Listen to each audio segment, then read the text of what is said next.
இன்று ஆண்டவராகிய இயேசு கிறிஸ்துவின் மிக நேர்த்தியான திட்டமிடுதலுக்கும் மிக தெளிவான ஆயத்தத்திற்கும் உரிய ஒரு நாள் என்பது மிக முக்கியமான ஒன்று. ஆண்டவராகிய இயேசு கிறிஸ்து தம்முடைய ஊழியத்தை அவர் தொடர்ந்து நிறைவேற்றுகிறார். யூதேயா என்கின்ற அந்த பகுதியினுடைய ஒரு சிறிய சுற்றுலாக பெத்லகேமில் பிறந்தவர். அங்கிருந்து எகிப்திலிருந்து மீண்டும் கலிலேயாவில் 30 ஆண்டுகால தன்னுடைய குடும்பத்திற்காக உழைப்பு, 30 ஆண்டுக்கு பிறகு அவர் தன்னுடைய ஊழியத்திற்கென்ற அர்ப்பணிப்பு. இந்த ஊழியத்தின் விளைவாக நாசரேத்தை சுற்றி இருக்கக்கூடிய கலிலேயாவை சுற்றி இருக்கக்கூடிய கிராமங்களிலே கொஞ்சம் கொஞ்சமாக தன்னுடைய திருப்பணியை நிறைவேற்றியவர். அப்படி திருப்பணியை நிறைவேற்றுகிற போது தான் வாழ்ந்த சமூகத்தினுடைய சிக்கல்களுக்கு எதிராக அவர் நின்று தன்னுடைய ஊழியத்தை நிறைவேற்றினார். அதன் விளைவு இயேசு கிறிஸ்துவை கொன்று போட வேண்டும் என்று பல்வேறு முயற்சிகள் எடுத்தனர். மலையிலிருந்து அவரை தள்ளி கொன்றுவிட முயற்சித்தனர். கல்லறிந்து கொன்றுவிட அவரை முயற்சித்தனர். அப்போதெல்லாம் இயேசு கிறிஸ்து மறைந்து அவர்களிடமிருந்து தப்பி போனார். அவர்களிடமிருந்து அவர்கள் இயேசு கிறிஸ்து வெளியே அவர் சென்றார். இதெல்லாம் சொல்வது எஸ்கேப் ஆனார் என்பதுதான் சரியான ஒன்றாக இருக்கும். அவர் மறைந்தார் என்றால் அவர் கண்களுக்கு மறைந்து அப்படியே காட்சி பொருளாக மறைந்து போனவர் அல்ல, காட்சி இல்லாமல் போனவர் அல்ல. அங்கிருந்து அவர் தப்பி போனார் என்பதுதான் சரியாக இருக்கும். ஏனெனில் நாம் வாசிக்கிறோம், மிக தெளிவாக இந்த பகுதியிலே சொல்லப்படுகின்ற செய்தி இருக்கிறது. லூக்காவிலும் மத்தேயுவிலும் காணுகிற போது இயேசு கிறிஸ்து பஸ்கா பண்டிகைக்கு முன்பு தாம் கொல்லப்பட்டுவிடக் கூடாது என்பதில் மிக தெளிவாக இருந்தார். ஆகவே அனைத்து நிலைகளிலும் தம்முடைய ஆயத்தத்தை செய்தார். இதற்கு முன்பு இவர்கள் கையில் சிக்கிவிடக் கூடாது, இதற்கு முன்பு அவரிடத்தில் போய் மாட்டிவிடக் கூடாது என்பதிலே தெளிவாக இருக்கின்ற ஆண்டவர். ஆகவேதான் பஸ்காவுக்கு முன்பு அவர் இந்த காரியத்தை மிக நேர்த்தியாக திட்டமிடுகிறார். 2 நிலைகள் இருக்கின்றன. ஒன்று, எருசலேமிலே மக்கள் பஸ்கா பண்டிகைக்கென்று உலகம் முழுவதும் வருவார்கள். அப்படி உலகம் முழுவதும் வருகின்ற போது சாதாரண மனிதனாக, சாதாரண ஊழியக்காரனாக மக்கள் என் பக்கம் வந்து விட்டால் அதிகாரத்தில் போக என்னை ஒன்றும் செய்ய முடியாது.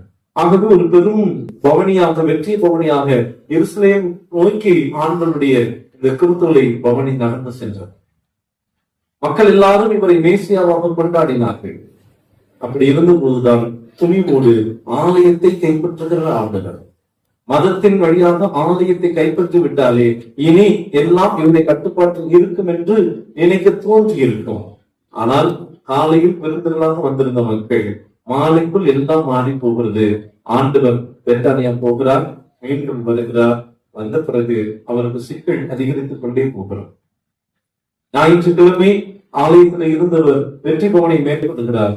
திங்கட்கிழமை வருகின்ற வழியில் அத்திமரத்தை பார்த்து சொன்ன அந்த வார்த்தை அது படித்தது. இனி இந்த அத்திமரத்திலிருந்து ஒருவரும் ஒரு கனியும் எண்ணுவதில்லை என்று சொன்னால் அந்த அத்திமரமே பட்டு போயிற்று.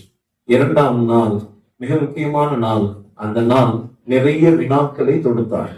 பரிசேயர்களும் சதுசேயர்களும் வேதபாரர்களும் ஏராளமான விதத்திலே வினாக்களை ஆண்டவருக்கு தொடுத்தார்கள். எந்த அதிகாரத்தின்படி நீர் இதை செய்கிறீர்கள்? யார் உங்களுக்கு இப்படிப்பட்ட அதிகாரத்தை கொடுத்த? இன்னும் கேட்கிறார்கள்.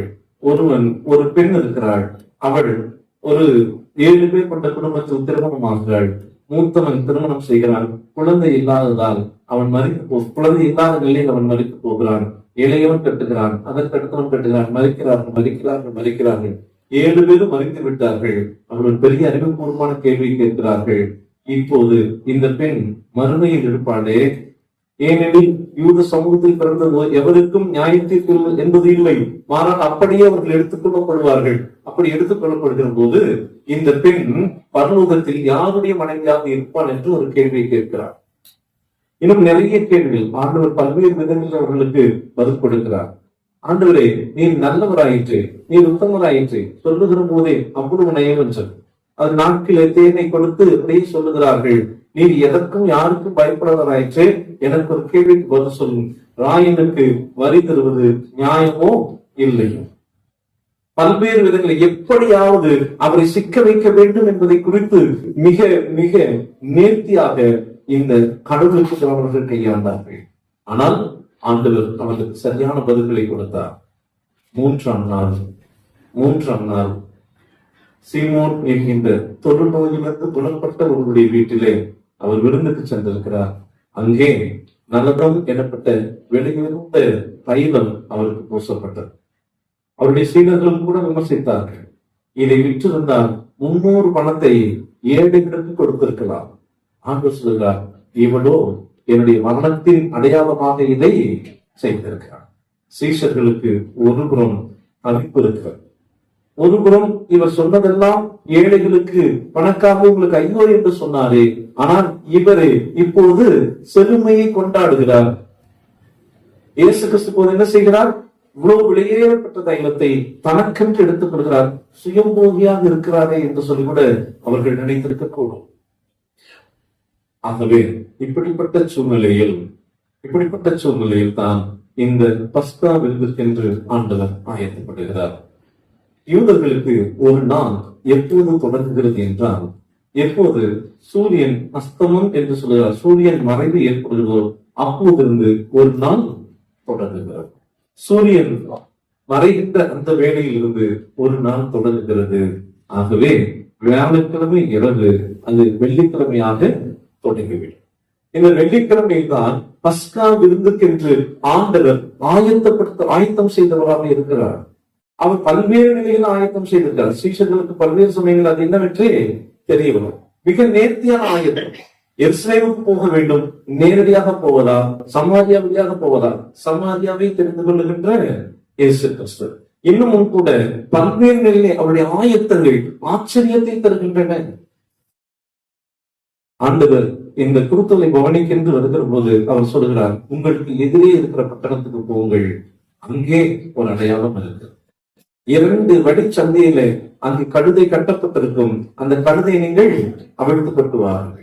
அப்படி கழுதை அவிழ்த்து கொண்டு வருவது கேட்டால் இது ஆண்டவருக்கென்று முன்பே ஆயத்தப்படுத்தியிருக்கக்கூடிய ஆண்டவர். இங்கேயும் பஸ்காவுக்கு சீடர்கள் கேட்கிறார்கள், எங்கே பஸ்காவை ஆயத்தம் செய்ய நீர் விரும்பி இருக்கிறீர்? ஆண்டவர் சொல்கிறார், இப்படி ஒரு இடம் இருக்கிறது, போய் ஆண்டவருக்கு பஸ்காவை ஆயத்தப்படுத்த வேண்டும் என்று சொல்லிருக்கிறார். ஆயத்தப்படுத்துகிறார். இன்னும் பல்வேறு நிலைகளிலே சகத்தில் என்ன நடக்கிறது என்பதை கொண்டு வந்து சேர்ப்பதற்கு நிக்கேதேமுவை அவர் தெரிவு செய்து வைத்திருந்தார். இன்னமும் சமூகத்தில் நடக்கின்ற நிகழ்வுகளிலே போய் அந்த நடிக்கு சொல்லுங்கள் என்று அரசியல் சார்ந்த நிலைப்பாடுகளை அறிந்து கொள்வதற்கு அவர் ஆயத்தப்பட்டிருந்தார். சமூகம், அரசியல், இன்னமும் சீடர்களுக்கான ஆயத்தங்கள் என்று சொல்லி ஒவ்வொன்றையும் மிக நேர்த்தியாக முன்பே ஆயத்தம் செய்து வைத்திருந்த ஆண்டவர். ஆகவேதான் இந்த பஸ்கா பண்டிகையும் கூட மிகுந்த நேர்த்தியோடு அவர் ஆயத்தம் செய்திருக்கிறார். அப்படி ஆயத்தம் செய்த போதுதான் இங்கே சொல்லப்படுகின்ற ஒரு செய்தி வருகிறது. இந்த பண்டிகை என்பது நினைவுகூறுதலின் பண்டிகை. எந்த பண்டிகை இது? எங்கே நினைவு கூறுவது? எகிப்திலே இருந்ததை நினைவு கூறுதல் ஒன்று. இதில் இருக்கக்கூடிய பஸ்கா பண்டிகையுடைய ஒவ்வொரு பகுதியும் ஆழ்ந்த பொருளையும் ஆழ்ந்த அடையாளத்தையும் அது சுட்டி இருந்தது. ஆகவே இந்த ஆழ்ந்த அடையாளங்கள் மீண்டும் மீண்டும் தங்களுடைய தலைமுறைகளுக்கு என்ன செய்ய வேண்டுமா? இந்த குடும்பத்தின் தலைவர்கள் கற்றுக் கொடுக்க வேண்டும். பஸ்கா பண்டிகையில அந்த ஆடு, அடிக்கப்பட்ட ஆடு என்பது மீட்பின் அடையாளமாக சுட்டப்பட வேண்டும். இரண்டாவது, கசப்பு கீரை கொடுக்கப்பட்டது. எகிப்தின் வலிமையான கோப முகத்தை அது நினைவுபடுத்துகிறது. தாங்கள் எவ்வளவு கஷ்டப்பட்டோம், எவ்வளவு உபத்திரவத்திலும் துன்புறுத்தலிலும் உள்ளாக ஆக்கப்பட்டோம் என்பதை நினைவுகூற செய்வது அந்த கசப்பு கீரை. அது புளிப்பில்லாத பண்டிகை, ஆனால் அது உப்பு இருந்தது. புளிப்பில்லாத பண்டிகை வேறு, உப்பில்லாத பண்டிகை அப்பம் என்பது வேறு. புளிப்பில்லாத அப்பம் வேறு, உப்பில்லாத அப்பம். தமிழகத்தை பொறுத்தவரை கடவுளுக்கு படைக்கின்ற உணவுகளில் அதிகம் உப்பை அதனுடைய பொருளையே மாற்றி விட்டார்கள். கடவுள் என்று சொன்னால் ஈசன் ஒப்பில்லாதவன் என்று பொருள். ஒப்பில்லா கடவுளுக்கு உணவை படைக்க வேண்டும் என்பது அவருடைய நம்பிக்கை. ஒப்பில்லா கடவுள் என்னவாய் போனார்? ஒப்பில்லாதவராக மாறி போனார். காலமாக போகிற போது முனைகள் மழுங்கி பொருளும் சிதைந்து போகின்ற காட்சி இருக்கிறது. ஆனால் நாம் உப்பில்லா பண்டிகை இல்ல, புளிப்பில்லா பண்டிகைக்கு ஆயத்தப்படுகிறோம். அதில் சேர்க்கப்படுகிற உப்பும் குறியீட்டை தருகிறது. எகிப்தில் கண்ணீரில் நாங்கள் இருந்தோம், கண்ணீர் உப்பை அது சுட்டுகிறது. ஆகவே இந்த பஸ்காவில் வைக்கப்படுகிற ஒவ்வொரு பொருளுமே அது குறியீட்டை, அடையாளத்தை அது வெளிப்படுத்தி இருந்தது. இந்த நிலையில் தான் ஆண்டவர் பஸ்கா பண்டிகைக்கு ஆயத்தமாகி அமர்ந்திருக்கிறார்.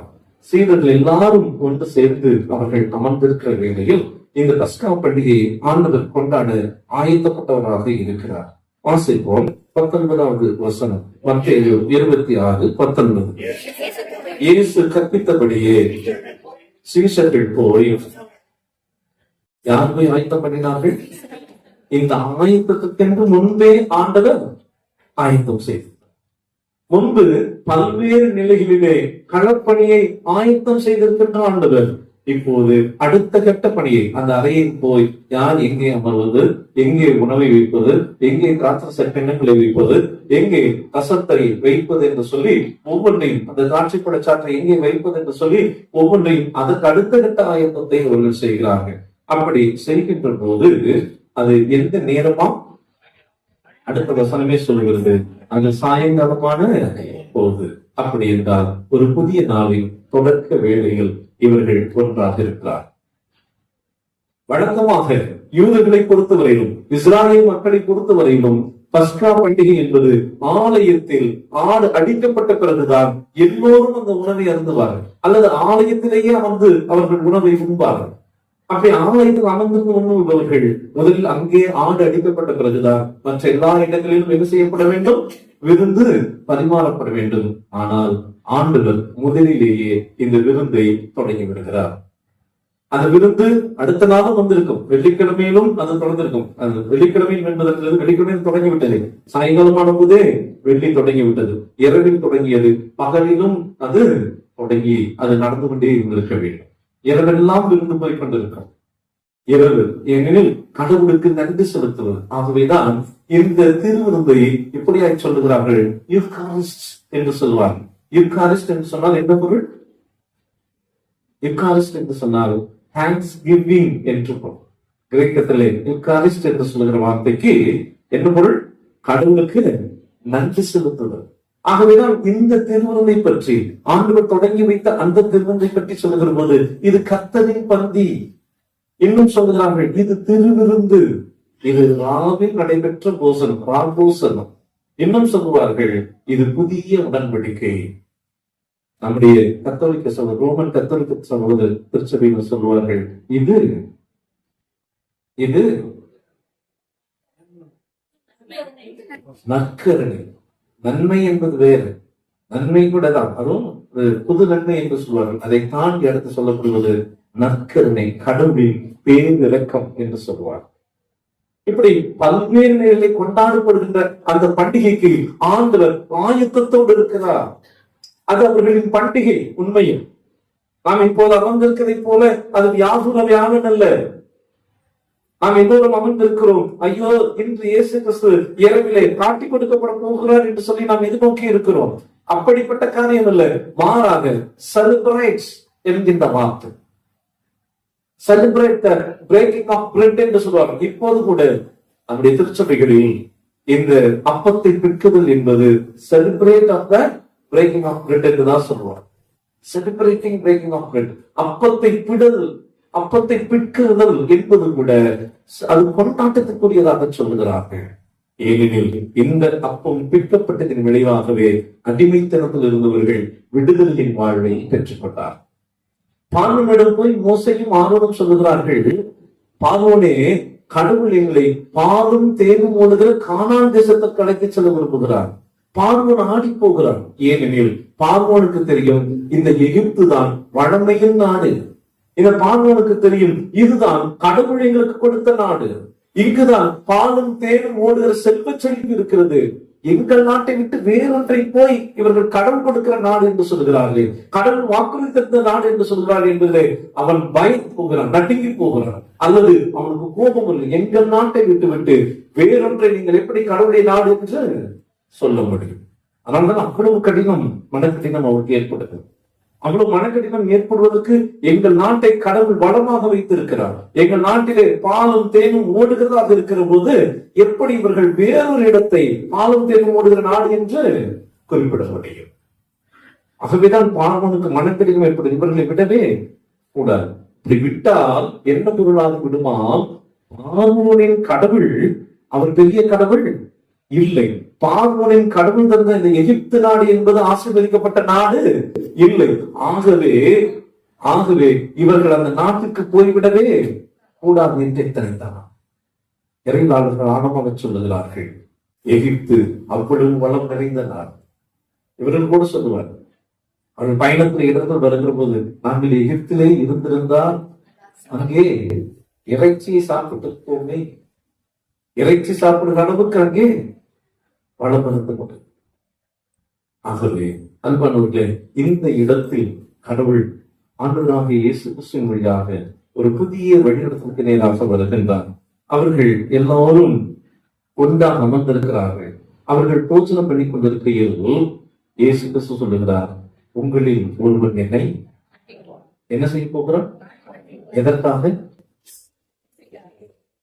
உங்களில் ஒருவன் என்னை என்ன செய்ய போகிறான்? காட்டி கொடுக்கிறான் இல்லை, என்னை கொலை செய்வதற்கு உடன்பட்டு இருக்கிறான். அதுதான் அங்க இருக்கக்கூடிய செய்தி. ஒன்றே சொல்லுகிறேன், ஆண்டவராகிய இயேசு கிறிஸ்து எல்லா இடங்களிலும் அவர் ஆயத்தம் செய்திருந்தார். ஆகவே சனகரின் சங்கத்தில் என்ன நடக்கிறது என்பதையும் கூட அமர்ந்திருந்து கொண்டு வந்து செய்தியை சேர்ப்பதற்கும் ஆண்டவருக்கு ஆள் இருந்தது. அங்க கூட ஸ்பைக்கிங் கூட சொல்லிக்கலாம் இல்லையா? அங்க இருந்து செய்வதற்கு. அதனால்தான் ஆண்டவர் தெளிவோடு சொல்கிறார், நாம் நினைத்துக் கொள்கிறோம் ஆண்டவருக்கு எல்லாம் அது அல்ல இங்க இருக்கக்கூடிய பொருள். இந்த பகுதி அவருக்கு முன்பே செய்தி வருகிறது. இங்கே இருக்கிற ஒருவன் தான் என்ன செய்திருக்கிறான்? அழிப்பதற்கு முதல் பெற்றிருக்கிறார். எல்லா நிலைகளும் இருந்திருக்கிறோம். இங்கே இருக்கிறவர்கள் தான் நம்ம என்ன செய்ய வேண்டியதாக இருக்கிறது? காட்டி கொடுக்கணும் இல்லையா? இவர் சரியில்லைங்க, இவர் என்ன செஞ்சிருங்க? ஆமா முடிச்சிருக்க. இனிமேல் அவர் இங்கே வேண்டாம். அவரு முடிச்சிருந்த இங்கே அவரு வேண்டாம். என் வசனம் சொல்லுகிறது, ஆண்டவர் சொல்லுகிறார், உங்களில் ஒருவன் என்னை என்ன செய்வான்? காட்டி கொடுப்பான். எல்லாரும் கேட்கிறார். என்ன கேட்கிறார்கள்? ஒவ்வொருவராய் சொல்லுகிறார்கள். அவர்கள் உங்களில் ஒருவன் என்னை காட்டிக் கொடுக்க போகிறான் என்று மெய்யாகவே உங்களுக்கு சொல்கிறேன். அப்பொழுது அவர்கள் இல்லை, அதுக்கு முன்னாடி இன்னொரு சொல் இருக்கு. அவர்கள் துக்கம் அடைந்து, உண்மையாக நேசிக்கிறவர்கள் இப்படிப்பட்ட நிலைகளிலே ஒரு மீது குற்றச்சாட்டு வருகிற போது அவருக்கு என்ன ஆயிடும்?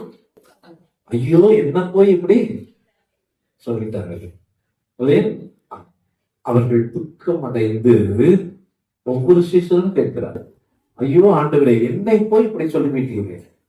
ஏனெனில் தோமா சொல்லுகிறார், நாம் எருசலேமுக்கு போகலாம் என்று சொல்லுகிற போது அவருக்கு நிறைய பிரச்சனைகள் இருக்கிறது. போனால் இயேசுவை கொலை செய்வார்கள் என்று தெரியும். ஆனாலும் துணிவோடு ஆண்டு சொல்ல, இல்லை நாம் எருசலேம் போகலாம் வாருங்கள் என்று சொல்லுகிற போது தோமா சொல்லுகிறார், என்ன சொல்லுகிறார்? நாமும் அவரோடு கூட மரிக்க போவோம் வாருங்கள். அப்படி என்றால் இந்த தலைவனுக்கு உயிரை கொடுப்பதற்கு கூட ஆயத்தமாக இருக்கக்கூடிய சீஷர்கள் இருந்தார். அவ்வளவு அன்பு பாராட்டின சீடர்கள். சீடர்களை பற்றி எப்போதுமே நாம் குறைவாகவே பல சமயம் பேசி விடுகிறோம். ஆனால் அங்க இருக்கின்ற இன்னொரு காட்சி இது வருகிறது. தோமா சொல்லுகிறார், ஆண்டவரே சீஷர்களே வாருங்கள், அவரோடு கூட நாம் மரிக்க போவோம் என்று சொல்லி அர்ப்பணித்தவர்கள். ஆகவேதான் சொல்லுகிறார், துக்கமடைந்து, ஆண்டவரே நானும் ஒருவேளை கடவுள் சித்தப்படி ஆயுதமோ, நானா இல்ல, நானும் என்னாலே அப்படி நடந்த போது பதறுகிறார்கள். பதறிக்கொண்டு அந்த காட்சி வருகிறது. ஆண்டவரே நானோ என்று ஒவ்வொருவராய் கேட்க தொடங்கினார்கள். ஆண்டவர் சொல்லுகிறார், என்னோடு கூட பாவத்தில் கை வைக்கிற இல்லையா எவனோ என்னை காட்டி விட்டார். இந்த காட்சி இந்த காலை ஒரு இறையலாளர் எழுதிய யூதாஸ் காரியத்தை பற்றி நான் வாசித்தேன். அவர்கள் எழுதுகிற போது இந்த யூதாஸ் காரியத்தை பற்றி அவருடைய பிறப்பு, அவருடைய வளர்ப்பு, அவர் எப்படி ஊழியத்தில் இருந்தார், எப்படிப்பட்ட புரிதல்கள் ஏற்பட்டது என்பதை பற்றி நாளை நாம் சிந்திக்க இருக்கிறோம். அந்த சூழலுக்கு நடுவில் யூதாசை பற்றி அவ்வளவு காட்சிகள் வருகின்றன. இந்த நிலையில் தான் யூதாசை குறிப்பிட்டவராக ஆண்டவர் சொல்கிறார். அவரை காட்டிக் கொடுத்த யூதாசும் அவரை நோக்கி, இந்த பகுதியில் எழுதலாமா? இன்னும் காட்டி கொடுத்தாரா யூதாஸ்? லூக்கா மத்தேயு 26ஆம் அதிகாரம் 25ஆம் வசனம் வாசியுங்கள். அவரை காட்டி கொடுத்த யூதாசும், கவனிங்க, அவரை காட்டி கொடுத்தாரா இல்லையா? அப்புறம் இப்படி எழுதலாம்.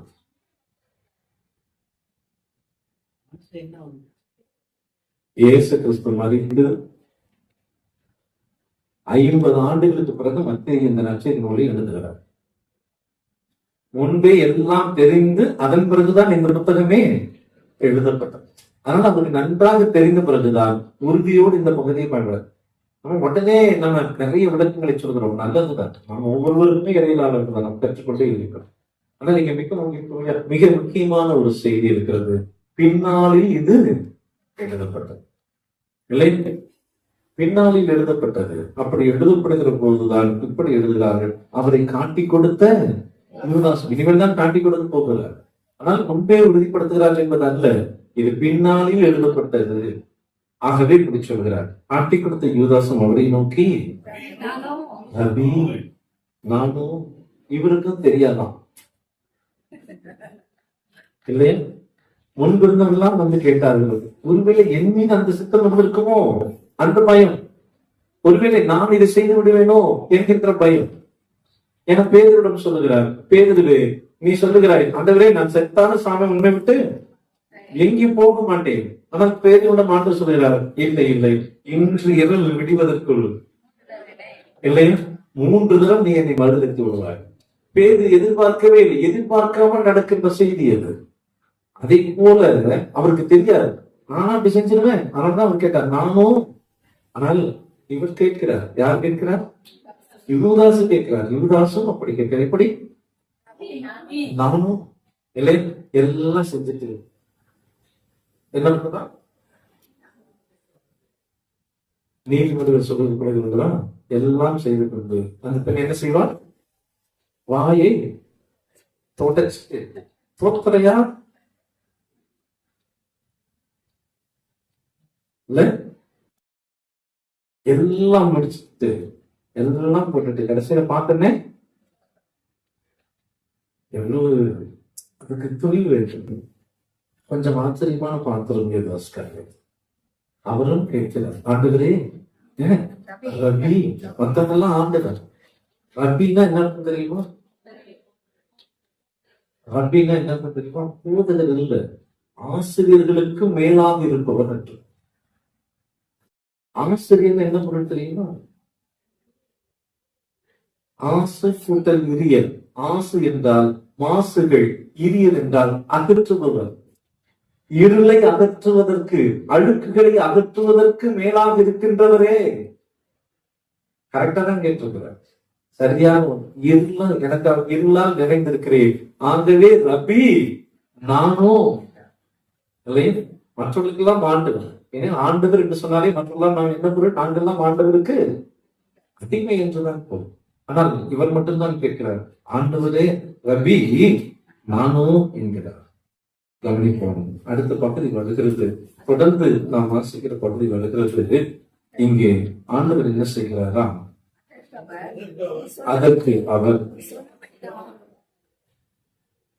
நீ சொன்னபடிதான் என்றார். இது நிச்சயமாக நடந்திருக்குமா என்பது கொஞ்சம் கேள்விதான். அப்படி நடந்திருக்க முடியுமா? ஆண்டவர் சொல்லியிருப்பார், சொல்லியிருப்பாரா? நமக்கே நல்லா தெரியும், சில சமயத்துல இவங்க இப்படி பண்றாங்கன்னு தெரியும். ஆனா நேரம் என்ன சொல்ல மாட்டோம், சொல்லுவோமா? அப்படி சொல்லுவோமா? இங்க சொல்ல வேண்டும் என்பது ஒரு பகுதி. ஆனால் ஆண்டவர் எப்படி நேரடியாக ஒருவரை குற்றப்படுத்துவாரா? நீதான் இப்படி செய்யக்கூடியவன் என்று சொல்லி நேரடியாக நெஞ்சுக்கு முன்பாக நின்று சொல்லி இருப்பாரு. என் கடவுள் அவ்வளவு மற்றதை குற்றப்படுத்தி இருப்பாரா கடவுளுடைய குமாரன் என்பது எனக்கும் கொஞ்சம் ஐயம் தான் எடுக்கும். ஆனால் பின்னாளில் எழுதப்பட்டிருப்பதனாலே இப்படி எழுதியிருக்க அவளுக்கு ஒரு துணிவு இருந்திருக்கிறது இயேசு கிறிஸ்துவை பற்றி. ஏனெனில் கையும் களவுமாக பிடிக்கப்பட்ட பெண்ணிடம் சொல்லுகிறார், நானும் உன்னை ஆக்கினைக்குள்ளாக தீர்க்கிறது. சரி, இனி அதுதானே ஆண்டு, அதுதானே நம்முடைய உன் பாவம் உனக்கு அப்படி சொல்லுகிறது துணியுடையவர் தானே நம்முடைய ஆண்டவர்.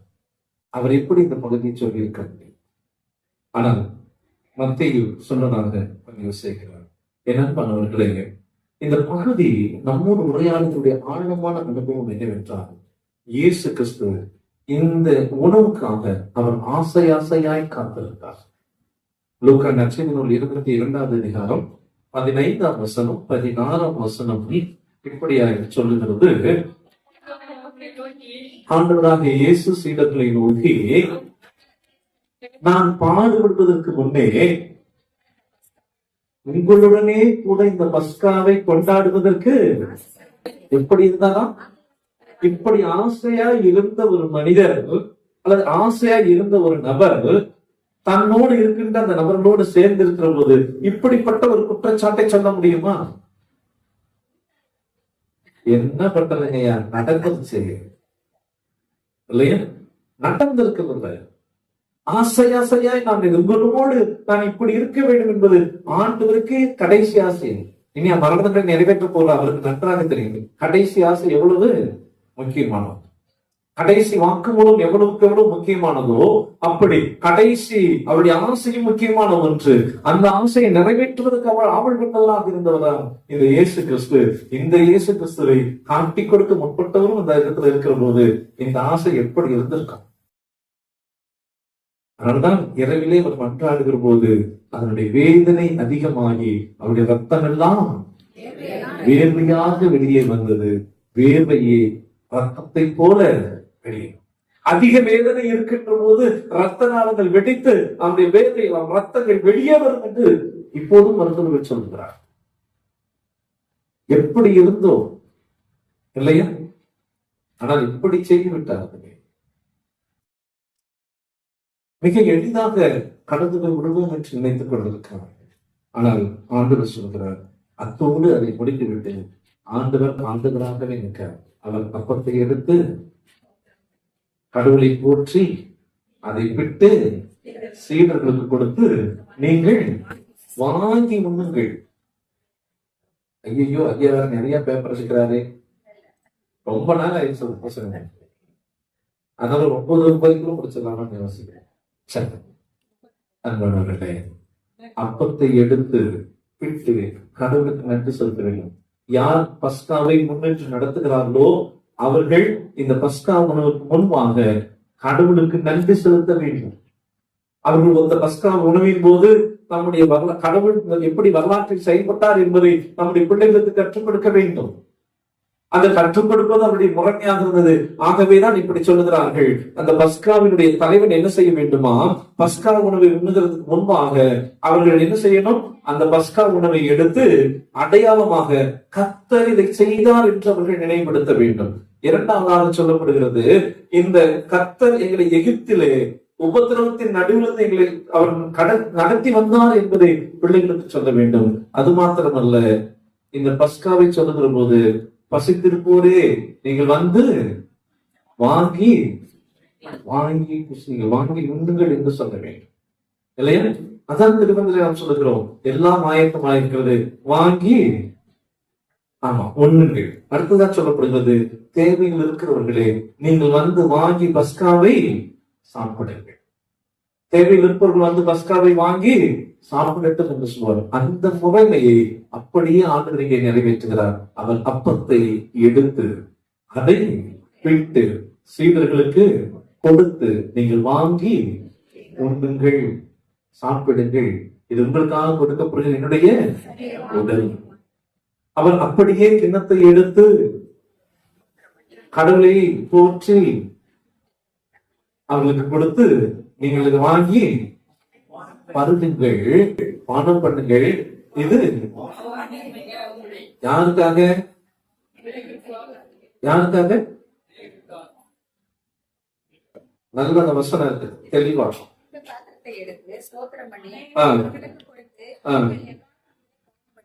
நீங்கள் எல்லாரும் இதை பானம் பண்ணுங்கள், பாவ மன்னிப்பு உண்டாகும்படி. யாருக்காக? எனக்கு இல்ல, உனக்கு இல்ல, எல்லாருக்கும் இல்லை. நினைவில் வைத்துக் கொள்ளு. இது எனக்கு என்று தனித்துவப்படுத்தப்படுவதற்காக அல்ல திருவிருந்தின் பாத்திரம். இது எல்லாருக்கும் என்று சொல்லி பொதுவாக வைக்கப்படுகிற பாத்திரம் இல்லை. அநேகர் என்றால் பலருக்காக வைக்கப்பட்டிருக்கிறது, சிலருக்காக இல்ல, பலருக்காக வைக்கப்பட்டிருக்கிறது. பலரை தாண்டி வெளியே ஏராளமானவர்கள் இருக்கிறார்கள். நினைவில் வைத்துக் கொள்ள. இது திருவிருந்து என்பது மிக தெளிவாக ஆண்டவர் சொல்கிறது, உனக்காக இந்த தனித்த நபர்களுக்கு இது கொடுக்கப்படவில்லை. இது தனித்த நபர்களுக்கு கொடுக்கப்படவில்லை. தனித்த நபர்களுக்கு கொடுக்கப்படவில்லை என்றால் எல்லாருக்கும் உரியதும் இது இல்லை. ஏனெனில் திருவிருந்தை ஆயத்தம் பண்ணுகிற போது அவனுக்கு கொடுக்கப்பட்ட கட்டளை ஒரு ஆட்டுக்குட்டியை பிடித்து அந்த ஆட்டுக்குட்டியை எல்லாரும் சாப்பிடுகிற அளவுக்கு நீங்கள் எத்தனை பேர் இருக்கிறீங்களோ அதற்கு தகுந்தபடி ஆட்டுக்குட்டியை பிடிக்கிறது. ஒருவேளை ஒரு ஆட்டுக்குட்டியை உங்களால் முழுமையா சாப்பிட முடியவில்லை என்றால் மற்றவர்களை நீங்கள் என்ன செய்தீர்களா? மற்றவர்களை சேர்த்துக் கொள்ளலாம். அதற்கு தகுந்தபடி ஆட்டுக்குட்டியை பிடிக்க வேண்டும். ஆகவே இது எல்லாருக்குமான உணவு இல்லை, எல்லாருக்குமான உணவும் இல்லை. எனக்கு என்று தனிப்பட்ட உணவும் இது இல்லை. திருவிருந்து மிகுந்த ஜாக்கிரதை. இது பலருக்காக சிந்தப்பட்டது, இது எல்லாருக்கும் என்று சொல்வதற்கு இல்லை. ஆகவேதான் இது மிகுந்த எச்சரிக்கையோடு இருப்பதற்கு பவுலடியில 1 தன்னுடைய கடிதத்திலே அவர் சொல்லுகிறார் இல்லையா? அபாத்திரமா இதில் என்ன பண்ணக்கூடாது? பானம் பண்ண வேண்டாம், நீங்கள் பங்கெடுக்க கூடாது என்று சொல்வதற்கு காரணம் இருக்கிறது. இது எல்லாருக்கும் இருக்கிறது, அப்படி அல்ல. பல சமயம் நமக்கு ஒரு முரண்பாடு இருக்கும். இவர்கிட்ட போய் நான் என்ன பண்ண மாட்டேன் திருவிருந்த அப்படி சொல்லுகிற நண்பர்கள்லாம் உண்டு. ஆனா ரொம்ப முக்கியம், யாரிடத்தில் இருக்கிறோம் இல்ல, யாரோடு நான் ஐக்கியப்பட்டிருக்கேன் என்பது முக்கியமான ஒன்றாக இருக்கு. கிறிஸ்துவோடு கூட இதுல ஐக்கியப்படுவதற்கான அடையாளத்தை காட்டுகிற ஒன்றாக இருக்கிறது.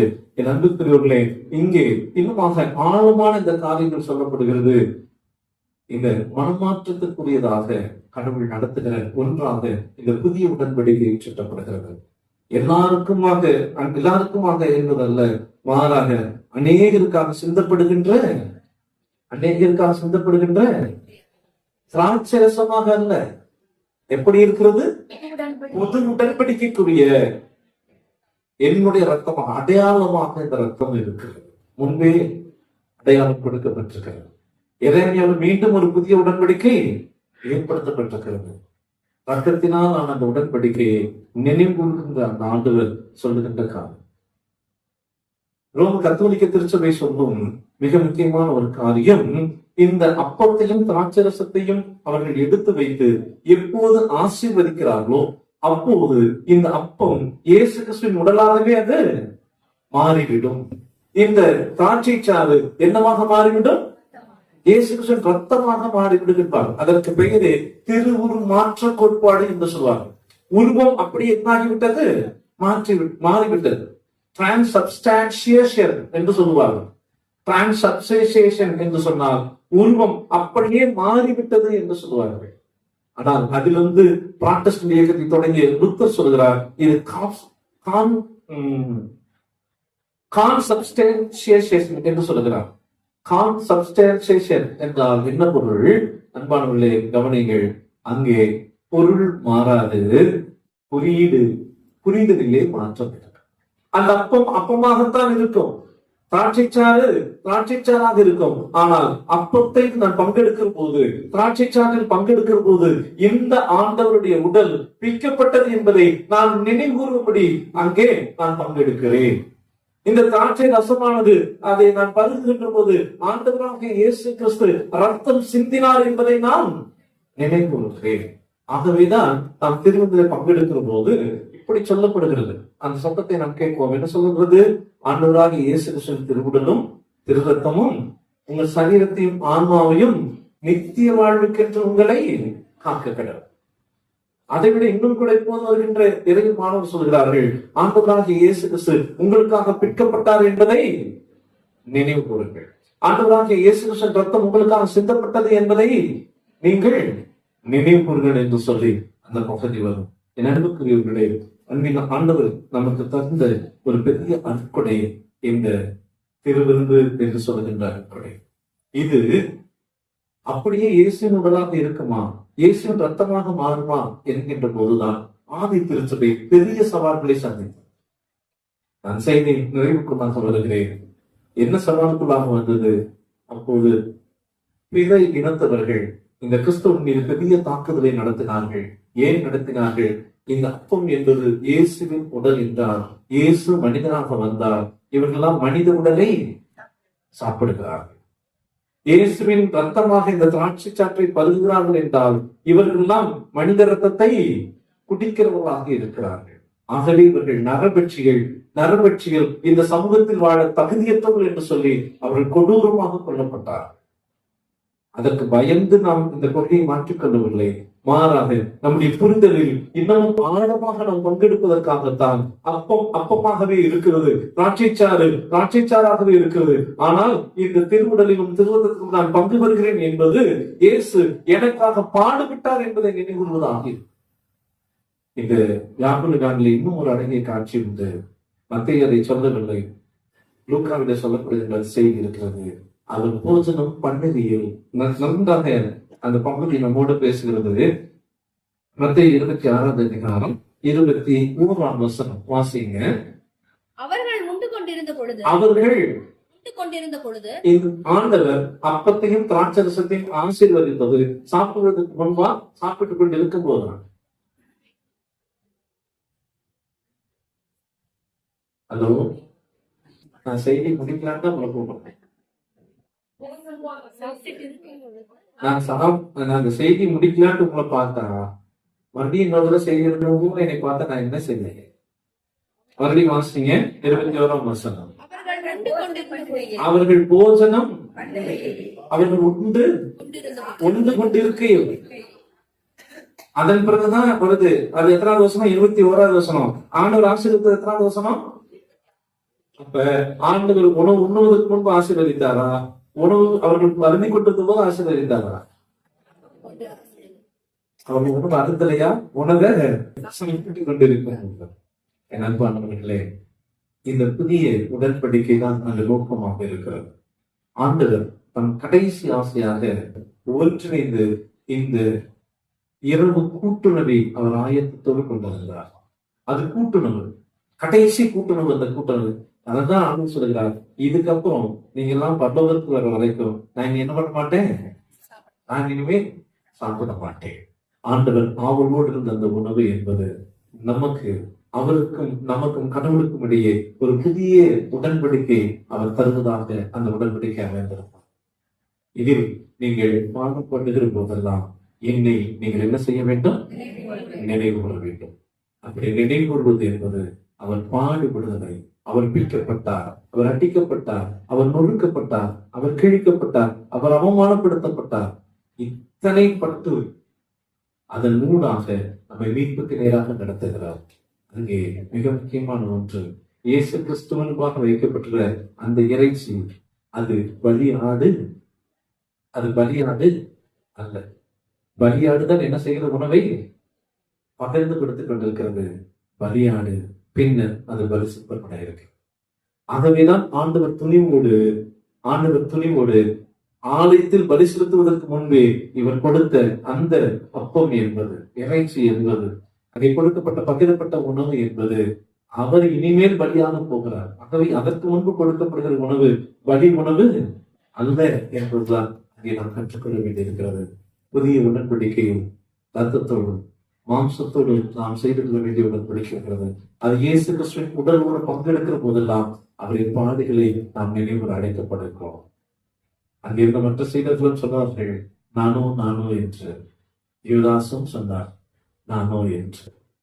நாம் எந்த நானோவில் நாம் இருக்கிறோம்? ஆண்டவரே, உண்மை காட்டிக் கொடுப்பதா அல்லது உம்மோடு பந்தியில் இருந்து புதிய உடன்படிக்கை பங்கு பெறுவதா? ஆண்டு சமுதிரத்தலைகளை தாழ்த்துவோம். பயணிகள் பாதையில் பலம் தரும் பரமனை பார்த்து இங்கிருந்து பயணிகள் பாதையில் மனம் தரும் பரமனின் ஆத்திரம் ஈவரும் ஏவரும் திருமணில் இறைவனே தந்தை ஈவது புதுமை ஈவதாள் மறைவது வேறுமை பாவிலே வாழ்வதே மலர்வதே ஈவதான் மறைவது வேறுமை சாவிலே வாழ்வது மலர்வதே தேவிகள் பாதையும் மனத்தையும்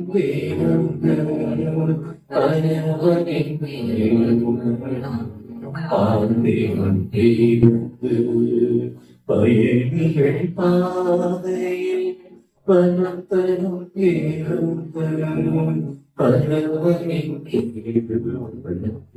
பார்த்தையும் எங்களை நேசிக்கிற அன்பிக்கிறவரை தெளிவாக உண்மையே எங்களுக்கு பலியாக கொடுத்தவரை அவர்களோடு இணைந்திருப்பதற்கென்று நீ தந்திருக்கிற வாய்ப்பை நாங்கள் இன்னமும் பெற்றுக்கொண்டு உமக்குள்ளாக பயணிக்க எங்கள் ஒவ்வொருவரையும் நீர் ஆற்றல்படுத்தபடி பார்த்து நாங்கள் மாற்றி அடைகிறோம். கடவுளே, இயேசு கிறிஸ்துவோடு கூட நாமும் மரிப்போம் வாருங்கள் என்று சொன்ன செய்தி, நான் மரித்தாலும் உண்மை விட்டு பிரிய மாட்டேன் என்று சொன்ன செய்தவர்கள் ஒரு சின்ன வார்த்தை இருக்கு, ஆண்டவரே நானும் எங்கள் செயல்களே எங்கள் பேச்சு எங்களுடைய பழக்கங்களே கடவுளை உண்மை ஒருபோதும் காட்டி கொடுத்து விடாதபடிக்கு நாங்கள் உம்மோடு அடையாளப்படுத்த நாங்கள் வரலாற்றில் காண்கிறோம். எல்லா செயலர்களும் இப்படியே துன்புற்று மறித்தார்கள் என்று தலை வெட்டப்பட்டவர்களாக, கொதிக்கின்ற எண்ணெய்களிலே கொட்டப்பட்டவர்களாக, விலங்குகளுக்கு இரையாக தூக்கி எறியப்பட்டவர்களாக தன்னுடைய வாழ்வை ஆண்டவருக்குள்ளாக அர்ப்பணித்தார்கள், குருதி சான்றுகளாக மதித்தார்கள் என்று நாங்கள் வாசிக்கிறோம். நாங்கள் பின்மாற்றம் அடைந்தாதபடி நாங்கள் தொடர்ந்து உமக்கென்றே நிற்க எங்களை ஆற்றப்படட்டும். இயேசு கிறிஸ்துவின் திருவழியை வேண்டிக் கொள்கிறோம். நம்பிக்கை கடவுளே.